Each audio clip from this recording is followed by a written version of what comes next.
through 2.5 hours, you promised me a great movie. You promised me a great movie for 2.5 hours, and then in the last 10 seconds, you said psych. I seen Katie tweeting at like 3 a.m. his time. Yeah, he's hooked. He's addicted. I get it. I mean, I just went on a real deep spree today and yesterday over the Dune movies. I've been mostly good at kind of keeping just a brand account for a little while. You know, I have often engaged in my fair share of Twitter throwdowns, and I've been on a pretty good streak for a long time until I saw Wicked, and I had to get it off my chest how much I hated Dune 1. And people are trying to accuse me of like I'm selling out because I got Twitter Blue now for a month. That I'm trying to engagement bait. No, dude. I watched Dune 1 like a year ago, 6 months ago, something like that, and I was so pissed. And then Wicked just confirmed my right to be pissed. I didn't read the novel. And the thing is, it's so much wasted potential. Dune 1 was great, and then the fucking movie just stopped. I was so annoyed when it ended. I was like, what the fuck? The movie's not over. And so the thing about Wicked is, the reason I'm even drawing this weird-ass comparison is we saw Wicked yesterday, and then I didn't know also it was going to be, the plan was to have it be a trilogy or have sequels or anything like that, and then I found out, okay, actually it's a trilogy, and I was already like, oh my god, here we go again, trying to milk a fucking franchise for all it's worth. Wicked does not need to have more than one part, and then, you know, it's probably going to be another fucking Dune situation where Dune obviously needed multiple movies, but they just cut it short, and then it's like you're required to see Dune 2 to even get any value out of Dune 1. I was so prepared for this shit to just piss me off again, because I hate that. You can have trilogies and sequels, but they need to be complete. If every individual movie needs to finish and have a complete movie in and on its own and have some value on its own. Some. It doesn't have to be the greatest movie of all time, but it has to have some value on its own, right? Star Wars, each movie stands on its own. You watch Lord of the Rings, each movie stands on its own. Dune 1 is pointless without Dune 2. It is totally fucking pointless. There is no point to Dune 1 if you don't watch Dune 2. I was so pissed when I finished Dune 1, and I was like, oh, I agreed to spend 2.5 hours to watch this film to see if I cared about it. Now, for me to even get what I got, what I was expecting to get out of 2.5 hours, you have to watch the second one. There's no break point between the two. There's no proper ending. The movie should have ended like 30 minutes earlier. When is it? When they're flying through the storm with the bird thing, through the desert storm, the mom and the son, and they happen to survive? That should have been the end. Why did he go and kill a guy, and then they type his body, and they're like, well, let's keep walking in the desert, and then they're like, oh, there's a worm over there, and then the movie ends, and I'm like, this was not a movie. This, like, why did this keep going? You should have ended it 30 minutes ago, or keep going for another 30 minutes. What is happening here? We're having too much fun right now. The thing is, I can't spoil you the ending of Dune 1 because there is no ending to Dune 1. Spoilers, you will be left having to watch Dune 2. There's no fucking ending to Dune 1. These were legitimate gripes I had. I'm not trying to Twitter bait. I just cannot stand the fucking process and ending of Dune 1. I cannot stand it. I feel pissed off as a consumer. Like, it's just not good. And I know a lot of people are saying like, oh, well, they told us it's going to be part 1, part 2. And I'm like, listen, brother, that still doesn't make it good. It's still bad. Like, oh, you know, the director, he was forced to by the evil studio's hand. And I'm like, I don't care. I'm not friends with the director. I guess I sympathize with his creative vision succumbing to the pressures of economic forces out of its control. That sucks. But at the end of how the sausage is made, the movie was ruined by not concluding. Dune 1 had it was amazing setting, great acting, great set design. The plot was picking up, things were looking cool. I was interested, and then they just shit on it at the end. Great acting. I don't know about that one. Well, I had no complaints, is what I should say. I was enjoying it. I was enjoying it until the fact that they didn't finish the Dune 1. It should have been a fucking mini-series. It should have been hour-long episodes, and it should have been like 5 or 6 episodes for that first season of Dune 1 and Dune 2. Would it have made more money as a miniseries? I don't know. I'm just saying for the obvious product they were making, it would have been better suited as a miniseries.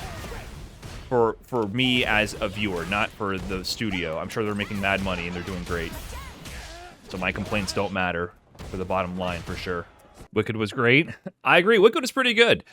I actually I enjoyed Wicked. Should Wicked have been one movie? I think Wicked should have been one movie. I do think that. But I felt like there was a complete character arc and a proper conclusion to Wicked 1. You could watch Wicked 1 on your own, on its own, and get something out of the experience. The Hobbit should have been one movie? Absolutely, that's the biggest offender.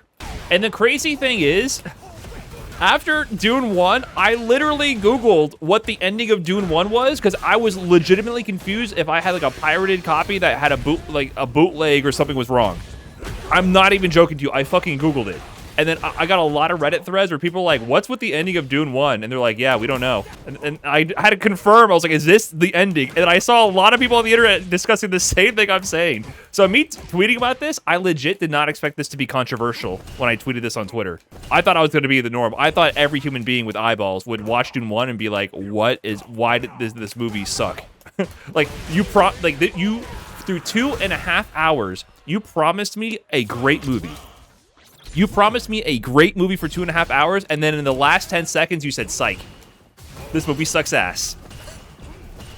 I was rug pulled. I was bamboozled. I could not believe my fucking eyes. And then I was like, fine, I guess I'll watch Dune 2. And it was good, but at that point, I was already pissed. You know what I mean? This is going too far. It's not going too far. I don't think you understand how like fundamentally flawed the structure of the movie is based on the fact that it has no conclusion. I'd rather a movie finish and be kind of bad than be really great and not finish. You know, another movie, and you know, people are trying to tell me on Twitter, like, oh, what, you're scared of having to think about a narrative? There's nothing to think about. The whole point of the movie is not the pointlessness of life and that shit just ends abruptly. That's not the thematic elements they're trying to get you to comprehend with the movie, right? I watched, on the plane, I saw the TV Glow. That movie is kind of bad. It's pretentious, a little overly pretentious sometimes, many times. It drags for some parts. Some parts are really corny. Some parts are kind of cringe. But that movie, I've been thinking about ever since. I've been thinking about I Saw the TV Glow for a long time now. That movie, I revisit in my mind, and I think how fucking terrifying it is, and like it gets me to think about the themes and the analogies it displays. It's like, I think about it.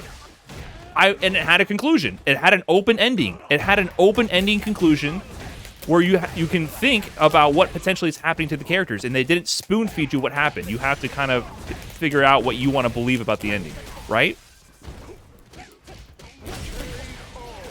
That's an open-ended movie, and it was a worse movie overall than Dune 1, but because it had a message and it had a conclusion to make you think about what's going on, I think it's such a much more powerful experience. I also just fundamentally disagree that movies are a serialized format. TV and miniseries are serialized. If I see a movie, I expect to have a complete experience. It needs to finish. It can have reference and ties into other properties. That's fine. It can have sequels and prequels. That's not a problem. But the movie in and of itself must have value on its own and not require you to watch the second half. That's just I just have a fundamental stance on that. Otherwise, you lied to me in the contract. When I sat down to watch the movie, you lied to me. Did you watch Tenet? Yeah, I watched it, and I enjoyed it, but I would like to watch it again to understand it better. And I also had the same issues as a lot of people with the audio. The audio design was not good. It was hard to hear what the fuck was going on with the dialogue. I think that actually dragged it down. And I watched it with subtitles too, and it still dragged it down. I mean, it wasn't hard to understand the flow of it, but like I think there might be references and things that I didn't quite catch, which I think might be cool to watch or look at, you know? Tenet was ass? You guys think it was ass? I don't think it was ass, but it wasn't great. But I like the concept of it. I think it's a really interesting concept, at least.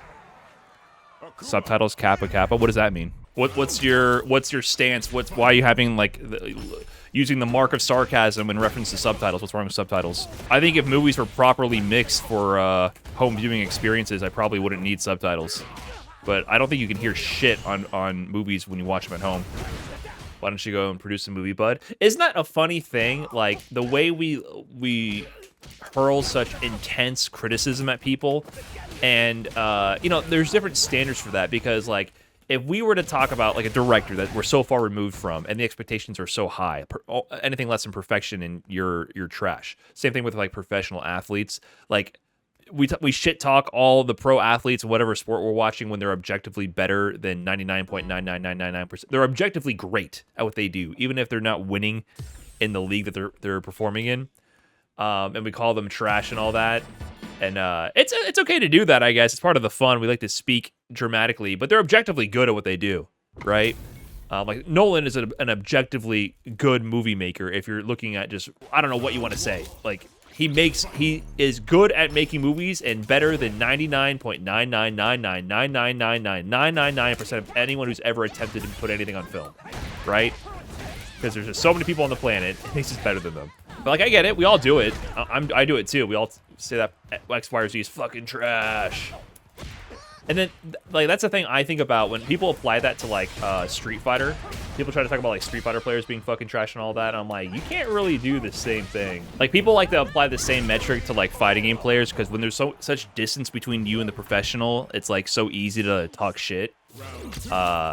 But, like, with Street Fighter, like, that's where, like, those barriers break down. I think it works because there's so many barriers between us and the people we're criticizing. And, like, oh, obviously, I'm never going to be a fucking NBA player, so it's okay if I talk about, like, how, you know, LeBron James' ass, even though, objectively, greatest basketball player, potentially, of all time, right? People try to apply that to, like, Street Fighter, which is not anything. It's this fucking speck. It's an ant pile compared to actual other fields. And I'm like, dude, you can just pick up the controller whenever you want and play with these people. Like, you are not in the stands. You're on the bleachers. Boot up. We always default to that kind of critique, right? About really shit-talking people who are actually successful because their success kind of shields them, like their humanity a little bit. Like, it doesn't matter if you critique them because they've had so much success. So you can be kind of a dick or like hold impossible standards to them. People also don't know how to talk. No one knows how to differentiate between that is actual trash and I particularly didn't like it for personal reasons. Right, and I engage in that too, right? And that's fun though. Like we do it for fun. It's okay to do it, I think. Like for my Dune example, I call Dune ass, and I'm really pissed about it. And it's personal reasons. I personally don't believe a movie should be structured that way, right? And I called it terrible. Dune is not a terrible movie. I just think it really fucking fumbles the bag at the very end and therefore sours the entire experience, right? It's objectively great at many things, but in my opinion, they blew it. You know, I speak hyperbolically about it because it's fun. Like, a lot of the times it's fun. But if I were to see the director of Dune and, like, suddenly we're sat down at a bar next to each other and then we're small talking, he goes, oh, by the way, did you hear about that movie in the desert? And I go, oh, Dune? That movie was ass. And he goes, oh, yeah, I directed that. I'm like, oh. Oh, dude. Like, you made that? Whoa. Wow, did you see the way when the big spaceship crashed in the desert? You did that? I love the part where they put the body in the bag and then suddenly the credits rolled and I was really confused. Dude, that was sick. Oh, I love the part where I had to boot up Dune 2 in order to conclude the story and I already budgeted 2.5 hours without going into it and then I had to finish the story and it was just okay at the end of it. That was awesome, man. Good job, dude.